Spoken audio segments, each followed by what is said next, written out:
Welcome to the Palace of Whispers and Silk. Here, loyalty is a luxury no one can afford. And now, Mama found herself walking a razor's edge, serving two masters in a palace where even one could cost her life. The archivist. The game had shifted.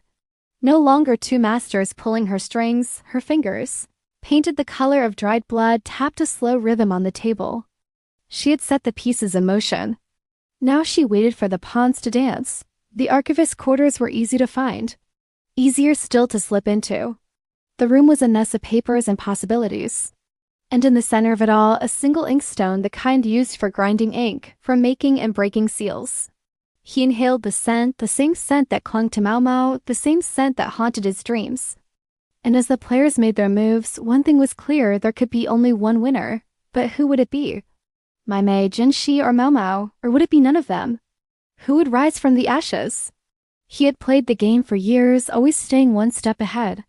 But this time, it seemed he had been outmaneuvered. And as he turned to face the rising sun, his eyes hardened with resolve. It was time to make his move. She dipped her finger in the water from his inkstone. Smelling it, her face paling slightly. She recognized that scent. She had smelled it before. But where? Then she saw it, the faintest trace of red on the rim. Just a touch, like a whisper. But enough, she had her answer. The pieces on the board were aligning. The players, their motives, their poisons. And soon the game would end.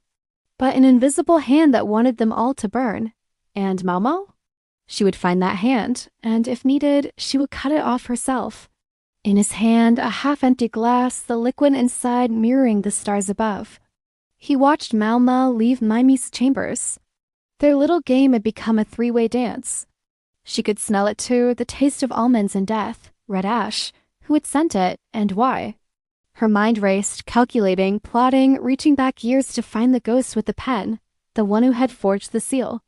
She had to move, strike first, silence the threat. But who and how? She reached out, grasping for power, seeking the familiar comfort of control. But in the darkness, all she found was fear, and he wondered who would lead, who would follow. Or would there be only chaos? On one side, Jinshi with eyes that saw too much and a smile that promised nothing. On the other, Lady Mai Mei, a serpent dressed in grace, offering power with a poisoned hand. Mau Mau had not pledged herself to either. But neither had she said no. She kept her cards close, her voice quiet and her ears wide open, until a message came that forced her to act. A kitchen boy had collapsed. Convulsions, foaming at the mouth. Poison. But not just any poison.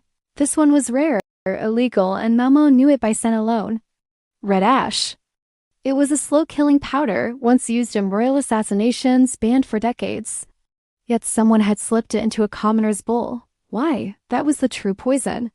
She investigated quietly, traced the ingredients, the supply chain, the kitchen logs, and found it. The red ash had come from a shipment tied to Lady Mai Mei's estate, but it was delivered using a permit bearing Jinshi's seal. Someone wanted them to turn on each other. And Mau Mau was the bait again. She remembered their game. Jinshi used her to spy on Mai Mei. Mai Mei used her to discredit Jinshi, and now this. But this was different, deadlier. This was a full-on attack. And playing their game meant looking at the pieces on the board, not just the ones on the field.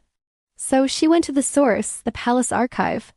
There, hidden among mundane documents, she found a copy of the original permit altered, forged, not by Mai Mei, not by Jinshi, but by someone inside the archive itself, a ghost with a pen.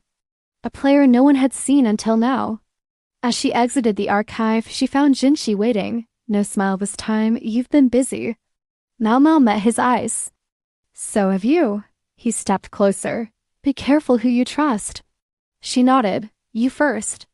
That night, Mau Mau added a third name to her web. Meanwhile, across the palace grounds, Lady Mai Mei sat in her chambers, lips curled into a knowing smile.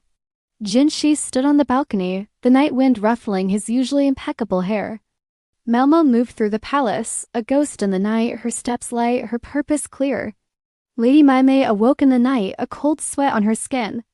As dawn broke, Jinshi stood watching the sunrise, the colors painting the sky in hues of gold and red. Beside him, a cup of tea steaming.